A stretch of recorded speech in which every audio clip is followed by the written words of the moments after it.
අයිබෝන් සුබදෑසනක් ප්‍රාර්ථනා කරන ඔබ සියලු දෙනාටම අද දවස බොහොම විශේෂ දවසක් බවට පත් වෙනවා. ඒ තමයි බොහෝ කාලයක් තිස්සේ බස්නාහිර පළාතට පාසල් ආරම්භ කිරීම හා සම්බන්ධයෙන් බොහොම ලොකු ප්‍රශ්නයක් අප සිටියා. නමුත් දැන් මේ වෙද්දී සෞඛ්‍ය ආරක්ෂිත ක්‍රමවේදත් එක්ක යලිත් බස්නාහිර පළාතේ පාසල් විවෘත කිරීම පිළිබඳ අද දවසේදී සුබ බලාපොරොත්තුවක් තියෙනවා. හැබැයි එන්නට ඕන ක්‍රමවේදයක් තියෙනවා. ඒ පිළිබඳවත් අද දවසේදී පුවත්පත්වල තියෙනවා. ඒ අමතරව අද දවසේ කතා කරන්න තියෙන විශේෂිත මාතෘකාවක් උනේ ගෙවුණු සත්‍යන්තය කතා කළේ අපි කන්නේ වසද කියන ප්‍රශ්නය. පොල්තෙල් ප්‍රශ්නය මෙච්චර කාලයක් තිස්සේ ආනයනය කිරීමේදී සිදු කෙරුණා වූ යම් ආකාරයෙන් අකටයුත්තක් තිබුණාද අප පරිභෝජනය කරන ලද පොල්තෙල් වල ගැටලුවක් තිබේද මේ වන විට යම් ආකාරයෙන් පිළිකාකාරක සහිත වුණු පොල්තෙල් මාධ්‍යයට සමාජයට නිරාවරණය වී තිබේද. ඒ තමයි මාතෘකාව. කෙසේ වෙතත් අද දවසේ පුවත්පතින් අපි අද පුවත්පතේ ප්‍රධාන සිරස්තලයෙන් කතාව පටන් ගමු. පොල්තෙල් සාම්පල් 100ක රසායනාගාර ප්‍රතිඵල අද අර්බුදකාරී පිරිපහදු නොකළ පොල්තෙල් ගෙන්වූ සමාගමක් දෙවනි තත්ත්ව පරීක්ෂණයනුත් අසමත්. නිදර්ශනී වික්‍රමසිංහගේ වාර්තාව අප උපුටා ගන්නේ රසායනාගාර පරීක්ෂාව සඳහා ඊයේ යොමු කරන ලද සෑම දිස්ත්‍රික්කයක්ම ආවරණය වන පරිදි ලබාගත් පොල්තෙල් සාම්පල් 100ෙහි ප්‍රතිඵල අද ලැබීමට නියමිතයි. එසේම පොල් පර්යේෂණ ආයතනයේ පරීක්ෂණාගාරය වෙත යොමු කරන ලද ශ්‍රී ලංකාවේ විවිධ ප්‍රදේශවලින් ලබාගත් පොල්තෙල් සාම්පල් 8ක ඇෆ්ලොක්ටොක්සින් පිළිකාකාරක අඩංගු නොවන බවට ඊයේ තහවුරු කළ බව අමාත්‍යාංශය සඳහන් කරනවා. දෙවයින පුරා සෑම දිස්ත්‍රික්කයක්ම විකිණීම සඳහා ඇති එහෙත් බෝතල් නොකරන ලද පොල්තෙල් සාම්පල් 5 බැගින් ලබා ගන්නා ලෙස පාරිභෝගික කටයුතු පිළිබඳ අධිකාරී විසින් සිය දිස්ත්‍රික් නිලධාරීන්ට උපදෙස් දී තිබෙනවා. ඒ අනුව එම සාම්පල මෙලෙස රසායනාගාර පරීක්ෂාව වෙත යොමු කරලා තිබෙනවා. කෙසේ වෙතත් මේ අතර ඇෆ්ලොටොක්සින් නැමැති පිළිකාකාරකයේ අන්තර්ගත පිරිපහදු නොකළ පොල්තෙල් ගෙන්වූයේ යයි පැවසෙන සමාගමක් එහි දෙවැනි තත්ත්ව පරීක්ෂණයෙන්ද අසමත් වෙලා තිබෙනවා. ශ්‍රී ලංකා ප්‍රමිති ආයතනය විසින් සිදු කරන ලද පරීක්ෂාවේදීම පොල්තෙල් ප්‍රමිතියෙන් තොර බවට අනාවරණ වෙනවා. මීට අමතරව තවත් සමාගම් 3ක් සිය දෙවැනි පොල්තෙල් සාම්පල් පරීක්ෂාව සඳහා අභියාචනා කර ඇති බව සඳහන් වෙනවා. මේ අනුව ඒවායේ වාර්තාද නිකුත් වෙනවා. ඇෆ්ලොටොක්සින් නැමැති පිළිකාකාරකයේ අඩංගු වීම හේතුවෙනුත් මේ පොල්තෙල් පරිභෝජනයට නුසුදුසු බවට සාම්පල් පරීක්ෂණයේදී තහවුරු වෙනවා. ඇෆ්ලොටොක්සින් කියන්නේ පිළිකාකාරකයක්. ඒ පොල්තෙල් වල තියෙන ප්‍රමාණයක් තියෙනවා. මේ ආනයනය කරන ලද බහලු සම්බන්ධයෙන් වුණු දේශීය පොල්තෙල් නිෂ්පාදකයන්ගේ සංගමය කියන විදිහට 30% සීමාවකට ආසන්න ප්‍රමාණයක් තියෙනවා. කියන්නේ ඉතාමත්ම වැඩි ප්‍රමාණයක් කියලා ඔවුන් කියන්නේ. ඔවුන්ගේ ප්‍රකාශය අනුව නම් දේශීය පොල්තෙල් නිෂ්පාදකයන්ගේ සංගමයේ ප්‍රකාශයට අනුව නම් මේ පොල්තෙල් මුදා හැරීමක් සිද්ධ වෙලා තියෙනවා. හැබැයි වරාය රේගුව ප්‍රකාශ කරන ආකාරයට රේගු ප්‍රධානියා සඳහන් කළේ මේවා බහලුම් ඉඩ තබා ගන්නට ඉඩ නොමැති නිසා ඒවා බහලුම් වෙන ස්ථානයක රැඳවුවා කියන කාරණේ. හැබැයි ඒ වුණාට මේවා වෙළඳ පොළට පැමිණියේ නැහැ කියන කාරණේ ඔහු ප්‍රකාශ කරනවා. ඒත් එක්කම තමයි මේ සම්බන්ධයෙන් සෞඛ්‍ය අමාත්‍යාංශයෙන් ලබාගත් යුතු නිර්දේශ ලබාගෙන තියෙනවද කියන කාරණේ පිළිබඳ ප්‍රශ්නයක් තියෙනවා. ප්‍රමිති ආයතනයේ මේවා නිදහස් කරන අනුමැතියක් ලබා දුන්නේ නැහැ කියන කාරණේ පිළිබඳ ඔවුන් ලිපියක් කරහා දැනුම් දීමක් සිදු කර තිබුණා. සමාගම් 4ක් පිළිබඳ කතා කර තිබුණා. ඒවයි පොල්තෙල් යලි පරීක්ෂාවට ලක් කරනවා කියලා. ඒ හතරෙන් එකක් පිළිබඳ තමයි මේ කතා බහට එන්නේ. දෙවන වතාවටත් පොල්තෙල් ඔවුන්ගේ තොගය අසාර්ථකයි කියන කාරණේ. හැබැයි මේ පොල්තෙල් ප්‍රතිඅපනයනය කිරීම කියන්නේ තවත් රටකට මේ විස බෙදනවා වගේ වැඩක්. ඒ නිසා අරුන්දික ප්‍රනාන්දු අද විෂය බාර අමාත්‍යවරයාත් සඳහන් කළේ ප්‍රතිඅපනයනයට නෙමෙයි මේ තොග විනාශ කිරීමට කටයුතු කළ යුතුයි කියන කාරණේ. ඔය තමයි දැනට සවිස්තර කාරණේ බවට පත් වෙන්නේ. දෙවෙනි පුවත්පතේ වාර්තාවටත් යමු. සමාගමක් ගෙන් වූ පොල්තෙල් වල පිළිකාකාරක තවත් සමාගම් 3ක තෙල් සාම්පල් දෙවනි පරීක්ෂණයට සමන් ගමගේගේ වාර්තාව ඇෆ්ලොටොක්සින් පිළිකාකාරකයේ අන්තර්ගත බවට සඳහන් වූ පිරිපහදු නොකළ පොල්තෙල් මෙරටට ආනයනය කළ බව කියන එක් සමාගමක පොල්තෙල් සාම්පල පිළිබඳ දෙවන වරටත් සිදු කළ තත්ත්ව පරීක්ෂණයේදී අසමත් වී ඇතැයි ශ්‍රී ලංකා ප්‍රමිති ආයතනය සඳහන් කරනවා. දෙවෙනි පුවත්පතේ වාර්තාව උපුටා ගන්නේ. ද අයිලන්ඩ් පුවත්පතේ වාර්තාවට අවධානය යොමු කරමු. Second test confirmed shipment of coconut oil contaminated. Aflatoxin could be more carcinogenic to children and adults. Senior Professor Arjuna De Silva said yesterday මේක දරුවන්ට ඉතාමත් අහිතකරයි, වැඩිහිටියන්ට ඉතාමත් අහිතකරයි. Warning that impact of aflatoxin contaminated coconut oil would have disastrous consequences. මේ වෙනදී වාර්තා වෙන ආකාරයට මේවායේ යම් ආකාරයෙන් අහිතකර ප්‍රතිඵල ගෙන්වීම පිළිබඳ ප්‍රායෝගික උදාහරණ ලෝකයේ තියෙනවා. ඒ වගේම තමයි මේ අදාළ විෂකාරකය වකුගඩු වලට ඍජු බලපෑමක් කරන aflatoxin usually affect the kidneys and can eventually lead to the cancers there. ඒ අනුව වකුගඩු වලට ප්‍රශ්නයක් කෙරෙනවා. ඒ වගේම ඊට අමතරව ඒ ආශ්‍රිත පිළිකාකාරක තත්ත්වයන් නැති කරන්නට හේතුකාරක වෙනවා. මේ කියන්නේ අපි නෙමෙයි අර්ජුන ද සිල්වා ජ්‍යෙෂ්ඨ මහාචාර්යවරයාගේ ප්‍රකාශය. This might affect children more. Even their growth can be affected if they are exposed to this for long time or a sudden large dose. එකවර විශාල ප්‍රමාණයකට හෝ අකණ්ඩව දිගින් දිගටම මේ කියන ආකාරයේ විෂකාරක සහිත දේවල් ලබාගෙන තියෙනවා නම් දරුවන්ගේ වැඩිවීමටත් මේක ප්‍රශ්නකාරී විය හැකි මහාචාර්යවරයාගේ ප්‍රකාශය. Aflatoxin in a shipment of imported coconut oil recently. දැනට එක ආනයනකරුවෙකුගේ තොගවල මේක තියෙනවා කියලා වාර්තා වෙනවා. Head of the Government Medical Officers Associations Dr. Anuruddha Padiniya said that 80% of coconut oil sold in Sri Lanka was not clean. 80%ක් ලංකාවේ බෙදා හරින පොල් තෙල් පිරිසිදු නෑ කියන කාරණය අපි නෙමෙයි කියන්නේ අනුරුද්ධ පාදිනිය වෛද්‍යවරයාගේ ප්‍රකාශය. ඒ වගේම සඳහන් කර තිබෙනවා coconut oil is one of the best edible oil in the world. However, people here now consume contaminated coconut oil. This has the potential to be public health crisis. මේක මහජන සෞඛ්‍ය සම්බන්ධයෙන් ඛේදවාචකයක් බවට පත්වේවි. ලෝකයේ පිළිගන්නේ පොල් තෙල් කියන්නේ ඉතාමත් හොඳයි කියන කාරණය. සංශුද්ධ පිරිසිදු පොල් තෙල් හැන්දක් පානය කිරීම යුරෝපීය රටවල සම්ප්‍රදායක් බවට පත් වෙනවා. හැබැයි අපේ රටේ මේ තියෙන තත්ත්වයක් එක්ක පොල් තෙල්, ෆාම් ඔයිල් ලාභය මූලික කරගෙන මේ කරන ඉතාමත්ම ජාවාරමට දැඩි දනුවම් පැමිණීම් සිදු කළ යුතුයි. මොකද ලෝකයේ මෙවැනි අත්දැකීම් තියෙනවා. මීට පෙර චීනයේ වරක කිරිපිටි නිෂ්පාදනයේදී ඉතාමත්ම විසකාරක සහිත වුණු කිරිපිටි නිෂ්පාදනයක් කෙරුණා. ඒට අදාළ වුණු නඩුවක් ක්‍රියාත්මක වුණා, ලෝක ප්‍රසිද්ධ නඩුවක්. ඒ ක්‍රියාත්මක වීමේ අවසන් ප්‍රතිඵලය බවට පත් වුණේ අදාළ සමාගමේ පාර්ශවීන්ට මරණ දඬුවම ලබා දීම දක්වා වුන් ගමන් කළා. මොකද ඒ තරම්ම මිනිසුන්ට විස කවනවා කියන එක බරපතල ඛේදවාචකයක්. The Morning පුවත්පතේ වාර්තා අපි අවධානය යොමු කරනවා අද දවසේදී. යනුව ඔවුන් වාර්තා කර තිබෙනවා coconut oil මේ සම්බන්ධ ක්‍රියාවලියට impure coconut oil widespread in Sri Lanka. Health Ministry සෞඛ්‍ය අමාත්‍යාංශයේ ප්‍රකාශය. The issue in the adulterate oil being passed off as a coconut oil is widespread in Sri Lanka and it's undermining public health according to the senior Minister of Health official. මෙවැනි පොල් තෙල් රට පුරා පැතිරීමක් සිද්ධ වෙනවා. මේ විෂකාරක පොල් තෙල් ලෝකෙත් රට පුරා පැතිරී තිබෙනවා කියන්නේ මේ අදාළ නැව්ගත කිරීමට නොවේ. නමුත් සාමාන්‍යයෙන් පොදු භාවිතයේදී අප භාවිත කරන පොල් තෙල් වලට මේ ආකාරයෙන් විෂකාරක එකතු වී තිබෙනවා කියන කාරණේ මතු කරන්නේ. Speaking in the morning on Friday, Food Safety Unit of the Health Ministry Director Dr. Tilak Siriwardana said the coconut oil industry is at stage where it's need to rapid correction. මේ වෙද්දී පොල් තෙල් නිෂ්පාදන කර්මාන්තය පවතින්නේ ඉතා ඉක්මනින් වෙනස් කළ යුතු තැනකයි. බරපතල ප්‍රශ්නයකයි පොල් තෙල් සම්බන්ධ ක්‍රියාවලිය පවතින්නේ. Some importers being crude coconut oil containing aflatoxin which is harmful to the human body. This is due to the low price. We need to put stop to this. Aflatoxin is also contained in the coconut oil made in Sri Lanka using copra. ඒ අනුව ඔවුන් සඳහන් කරනවා aflatoxin කියන එක තියෙන්නට පුළුවන්. මොකද aflatoxin හැදෙන්නේ පොල් තෙල් නිෂ්පාදනයේදී භාවිත කරන අමුද්‍රව්‍යවල සංඝටකවල එක ප්‍රතිඵලයක් විදිහට.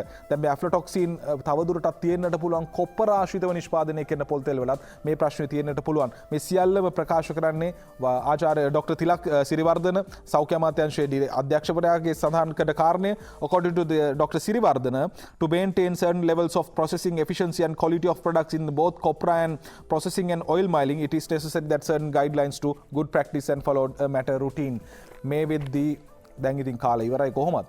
ඒ කොහොම වුණත් දැන ඉදිරියටවත් මේ සම්බන්ධයෙන් අවධානය යොමු කරලා මීට අදාළ වැඩපිළිවෙලක් දියත් කළ යුතුයි කියන කාරණය මේ අපේ මතයක් නෙවෙයි කියන්නේ. සෞඛ්‍ය අමාත්‍යාංශයේ අදාළ බලධාරීන්ගේ ප්‍රකාශය, මේ ඩොක්ටර් තිලක් සිරිවර්ධනගේ ප්‍රකාශයත් එක්ක, ඒ වගේම අනුරුද්ධ පාදිනියගේ ප්‍රකාශය, ඒ වගේම මේ ජ්‍යෙෂ්ඨ මහාචාර්ය අර්ජුනගේ ප්‍රකාශය, ඒ තුන තමයි පුපුටාගත්තේ. ඔවුන් මතු කරන කාරණේ මේව ජනතාව දැනගත් විය යුතුයි. මොකද ජීවිතත් එක්ක මෙහෙම සෙල්ලම් කරන්න බැරි නිසා. අපි දිනමින පුවත්පතේ වාර්තාවට අවධානය යොමු කරමු. ජනාධිපතිතුමන්ගේ ප්‍රකාශය ජිනීවා බලපෑමට නොබියව මුහුණ දෙනවා ජනපති අවධාරණය කරයි. මහින්ද අලුත්ගෙදරගේ වාර්තාව දිනමින පුවත්පතෙන් උපුටා ගන්නේ කුමන අභියෝගයක් පැමිණියද ජිනීවා බලපෑමට නොබියව මුහුණ දෙන බව ජනාධිපති ගෝඨාභය රාජපක්ෂ මහතා අවධාරණය කරයි. එම බලපෑමට යට නොවී සිටිය හැකි බවට පෙන්වා දෙනේ මහතා අප නිදහස් රටක් බවද ඉන්දියන් සාගරයේ බලාරගලයට අපේ රට ගොදුරක් නොවන බවද ජනාධිපතිතුමන් සඳහන් කරනවා. මේ දිනමින පුවත්පතේ ප්‍රධාන සිරස්තලය අප උපුටා ගත්තේ. ඒත් එක්කම මේ සම්බන්ධයෙන් අද දවසේදී ජනාධිපතිතුමන්ගේ ප්‍රකාශ පාදක කර ගනිමින් දෙවෙනි පුවත්පතේ වාර්තා කිහිපයකුත් තියෙනවා. අපි ඒත් උපුටා ගනිමු.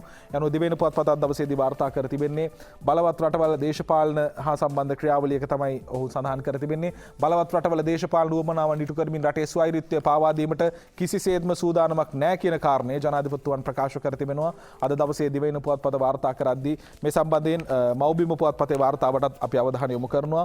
අපි දිනමින පුවත්පතේ ජනාධිපතිතුමන්ගේ ප්‍රකාශය පිළිබඳ කතා කරමු. එහි සඳහන්ව තිබෙන ආකාරයට පිටබැද්දර ගම සමග පිළිසඳරේදී තමයි ජනාධිපතිතුමා මේ කතාව කියන්නේ. බලය බෙදීම හරහා නැවතත් මෙරට මෙරටට බෙදුම්වාදය ගෙනීමට බලවත් රටවල් උත්සාහ දරමින් සිට අතර ඔවුන්ගේ භූදේශපාලනික උවමනාවන් ඉටු කරමින් රටේ ස්වෛරීත්වය පාවා දීමට තමන් කිසිසේත්ම සූදානම් නැහැ කියලා ජනාධිපතිතුමන් සඳහන් කරද්දී අද මව්බිම පුවත්පතේ වාර්තාවටත් අවධානය යොමු කරනවා.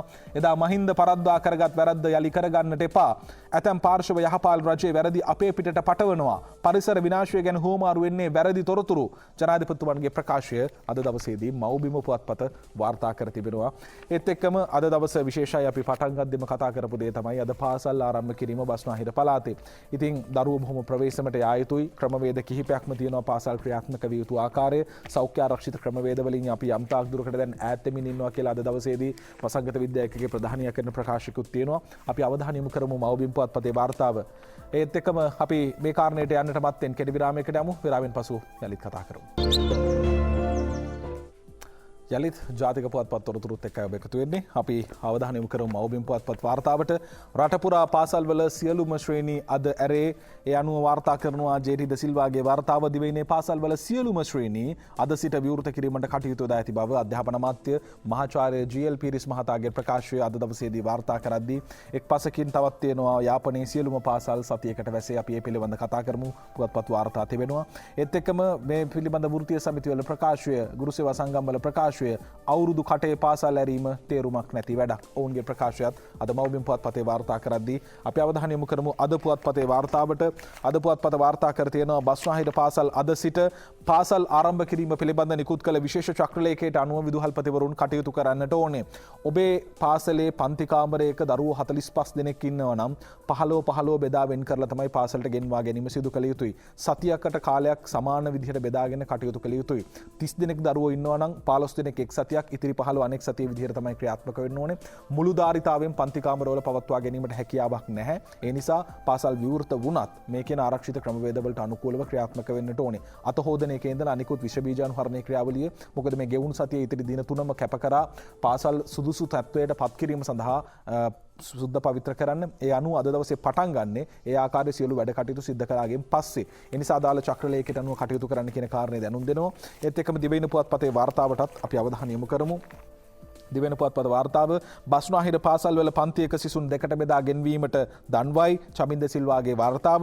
බස්නාහිර පළාතේ සියලු පාසල් අද ආරම්භ කිරීමේදී පන්තියක සිටින සිසුන් සංඛ්‍යාව දෙකට බෙදා සෞඛ්‍ය ආරක්ෂිතව ගෙන්වා ගැනීමට විදුහල්පතිවරුන්ට අවසර ලබා දී ඇතැයි අධ්‍යාපන අමාත්‍යාංශ ලේකම් මහාචාර්ය කපිල පෙරේරා මහතා දිවයිනට කරන ලද ප්‍රකාශය අද දිවයින පුවත්පත වාර්තා කරද්දී ලංකාදීප පුවත්පතේ වාර්තාවට අපි අවධානය යොමු කරමු. අද ලංකාදීප ප්‍රධාන සිරස්තලය යාපනයේ යලි කොරෝනා ගම් දෙකක් වසයි. යාපන කලාප පාසල් සතියක් වහයි. රෝහල් වෛද්‍ය දෙකක් ඇතුළු 19කට ආසාදිතයි.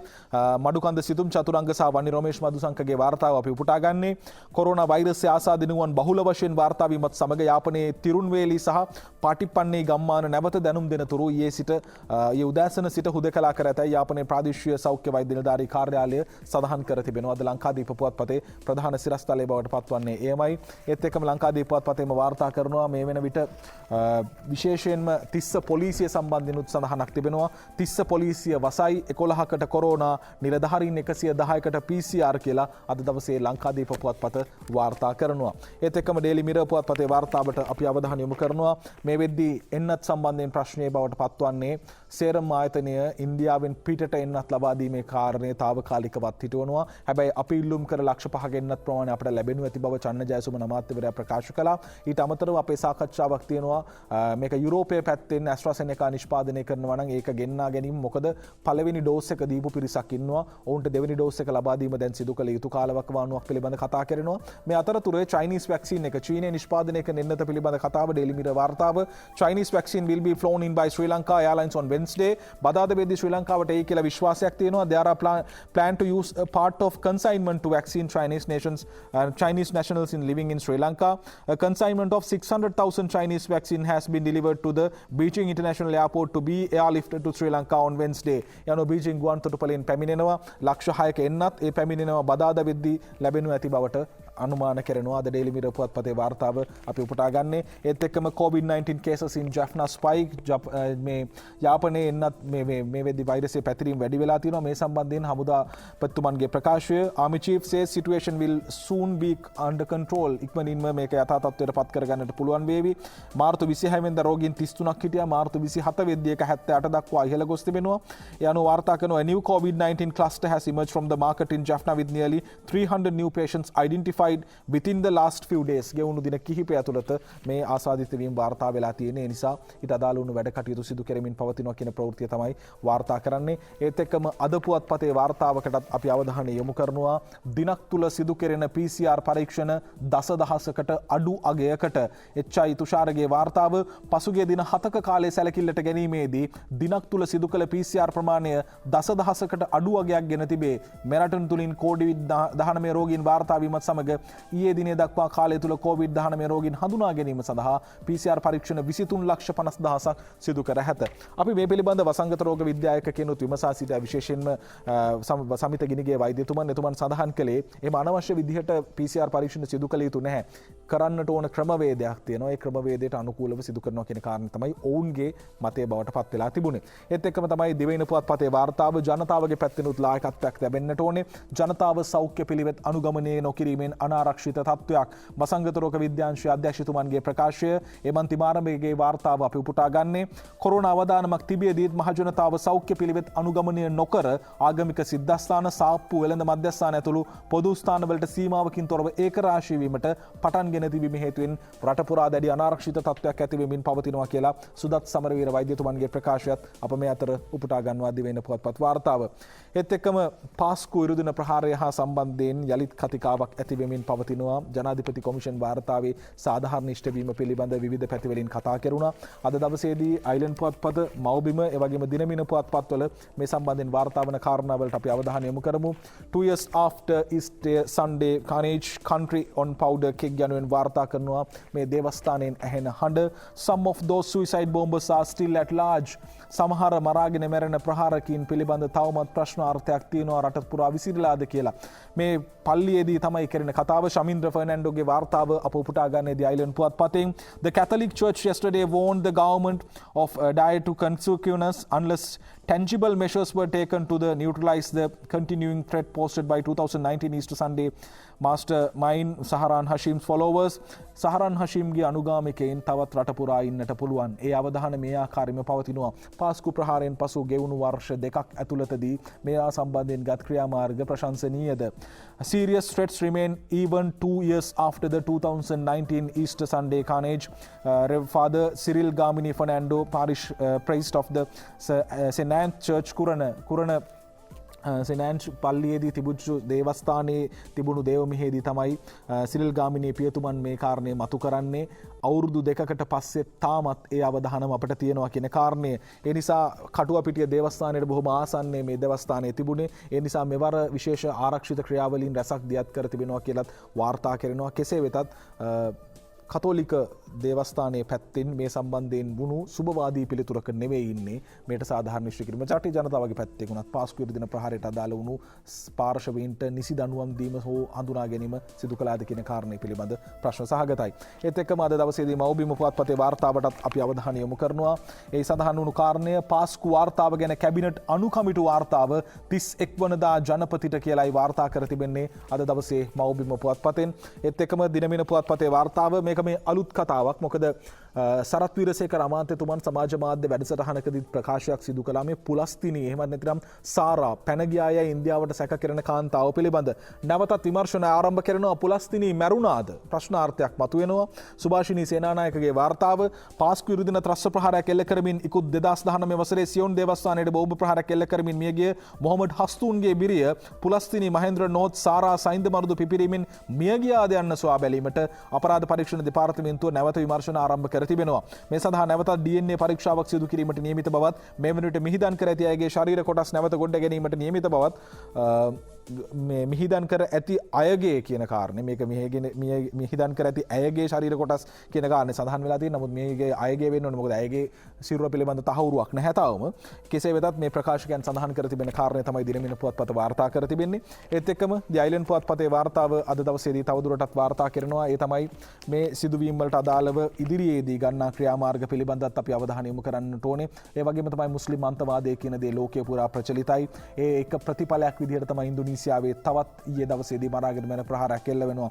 Indonesia cathedral rocked by Palm Sunday suicide attacks several wounded යනුවෙන් වාර්තා කරනවා. කීප දෙනෙකු තුවාල ලබා තිබෙනවා.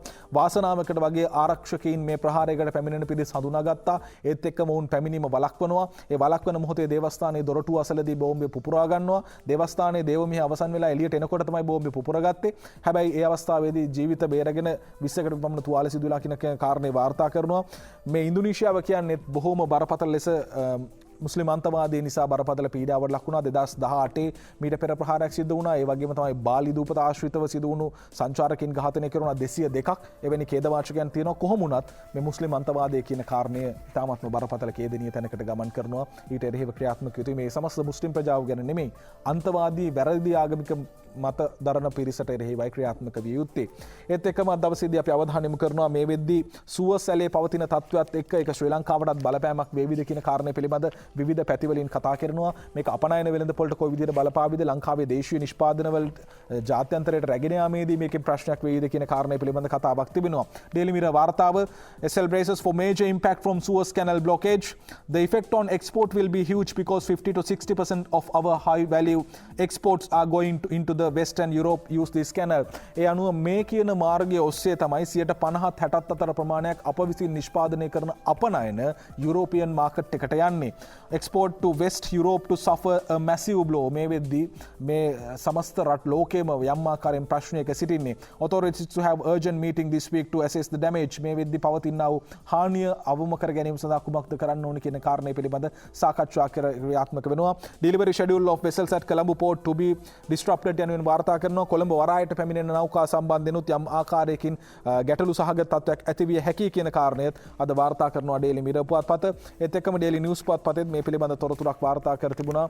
අපි ඒටත් අවධානය යොමු කරමු. ඒ තමයි ඛනිජ තෙල් ප්‍රශ්නය තමයි එන්නේ. මොකද මේ නෞකා මාර්ගයේ මේ සුවස් ඇල ආශ්‍රිත වුණු නෞකා මාර්ගයේ මේ වෙද්දී තෙල් තොග සහිත වුණු නෞකා බොහොමයක් රැඳී තිබුණා. ඔවුන් එනවා නම් අප්‍රිකාව හරහා යලිත් පැමිණීමට සිදු විය යුතුයි. එහිදී ගත කරන්න වෙන කිලෝමීටර් ප්‍රමාණය දසදහස් ගාණක්. ඒ වගේම අතිරේක වියදම අතිවිශාලයි. මේ ප්‍රශ්නය නිසාම ලෝක වෙළඳපොලේ මේ වෙද්දී තෙල් මිල ඉහළ යාමේ ප්‍රවණතාවක් ඇති වෙලා තිබෙනවා. ලංකාවට මොකද වෙන්නේ? Daily News වාර්තාව sufficient fuel stock in country. Minister අමාත්‍යවරයාගේ ප්‍රකාශය ප්‍රමාණවත් තරම් තෙල් තොග රට තුල පවතිනවා. No impact from Suez impasse. මේ සුවස් ඇලේ සිදුවීම ලංකාවට බලපෑමක් නැහැ. No oil price hike. තෙල් මිල ඉහළ යාමක් නැහැ. Next fuel shipment not coming through Suez. ඊළඟ අපේ ඛනිජ තෙල් ඇනවුම පැමිණෙන්නේ සුවස් ඇල හරහා නොවේ කියලා ඇමතිතුමා ප්‍රකාශ කරනවා. Sri Lanka has sufficient stock to fuel at least another 2 weeks. තවත් සති දෙකකට ප්‍රමාණවත් තරම් තෙල් තොග තියෙනවා. Speaking to the media, he said the blockage of Egypt Suez Canal by a giant container ship would not have an impact to Sri Lankan oil supply. ශ්‍රී ලංකාවේ තෙල් සැපයීමට එය බාධාවක් වෙන්නේ නැහැ. වෙලාව බලමු, වෙලාව බලලා යලි කතා කරමු. හොඳයි, අපි එතනින් පසු අවධානය යොමු කරනවා අද දවසේදී තවත් කාරණා කිහිපයක්. ඒ තමයි Daily Mirror පුවත්පතේ වාර්තාව. මොකද ශ්‍රී ලංකාව හා සම්බන්ධයෙන් කතා කරන විටදී අපේ ලොකු අය එහෙමත් නැතිනම් ඉන්දියාවේ දේශපාලනික සාධකයේ කියන දේ බොහොම බලපානවා. ජිනීවා වලදී වුණත් අපි දුටුවා ඉන්දියාව යම් ආකාරයකින් නිෂ්ක්‍රියව සිටීම එක්තරා ආකාරයෙන් අපිට සාර්ථක කාරණයක් බවට පත් වුණා. මොකද යම් විරෝධය වුණා නම් ඒක ලංකාවට අහිතකර ක්‍රියාවලියක්. ඒ වගේම තමයි මේ වෙද්දී තමිල්නාඩු මැතිවරණය පැවැත්වීමත් එක්ක ඉන්දියාවේ ඉන්නේ යම් ආකාරයෙන් දේශපාලනික අර්බුදයක. අද දවසේදී Daily Mirror පුවත්පත් වාර්තාවට අපි අවධානය යොමු කරමු. Tamil diaspora groups ban. දෙමළ ඩයස්පෝරාවට අදාළ වුණු යම් ආකාරයෙන් අන්තවාදී සහ ත්‍රස්තවාදී අදහස් පළ කරන පාර්ශවයන් සිටිනවා. මේ කණ්ඩායම් තහනම් කිරීමේ ක්‍රියාවලිය Global Tamil Forum among group listed ලෝක දෙමළ ද්‍රවිඩ ගෝලීය සංසදයත් මේ කියන ලිස්ට් එක ඇතුලේ සිටිනවා.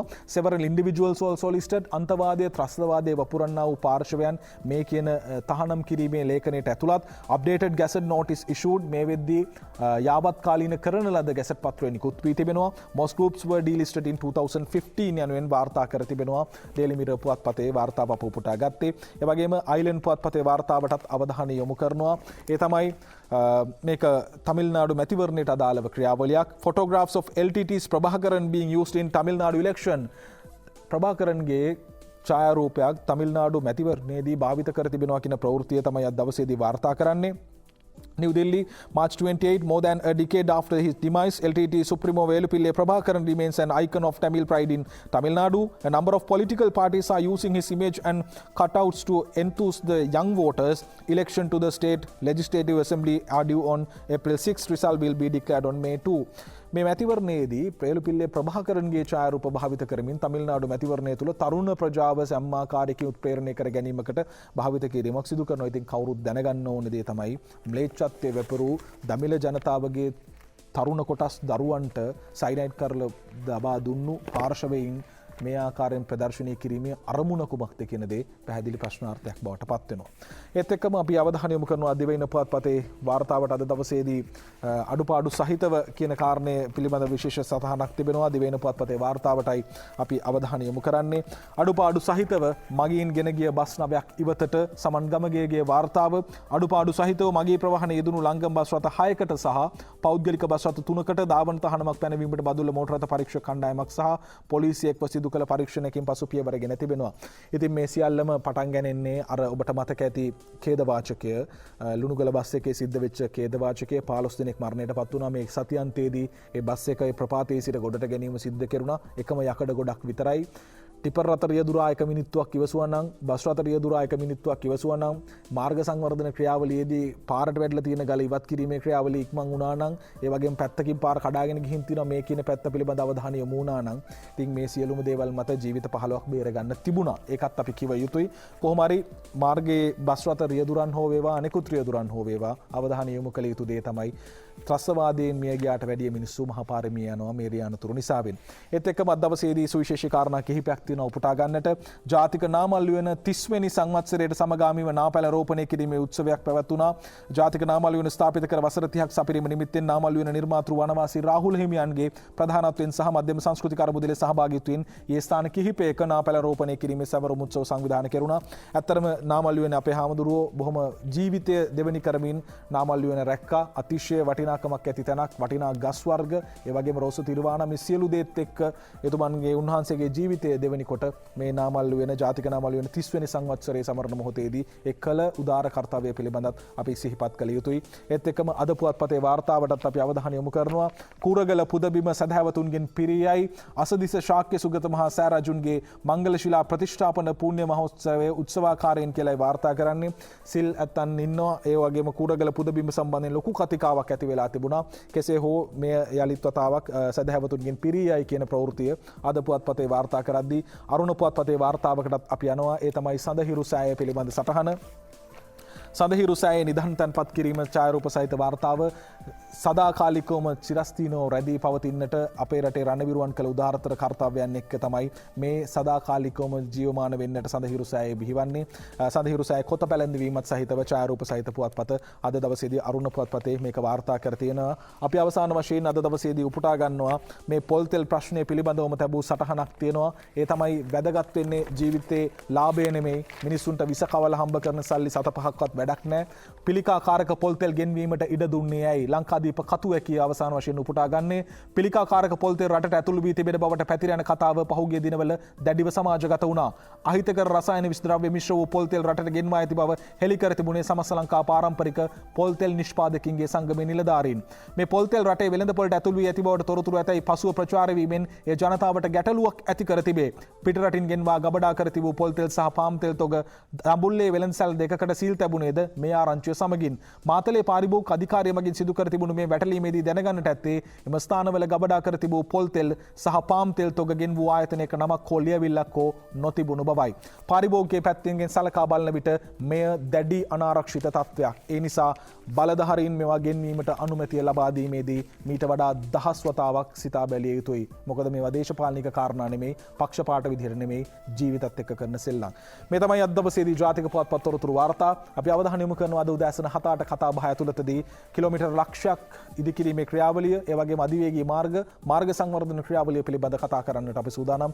අපි 7ට කතා බහේදී හමු වෙමු. ප්‍රාර්ථනා කරන ඔබට යහපත් දවසක්.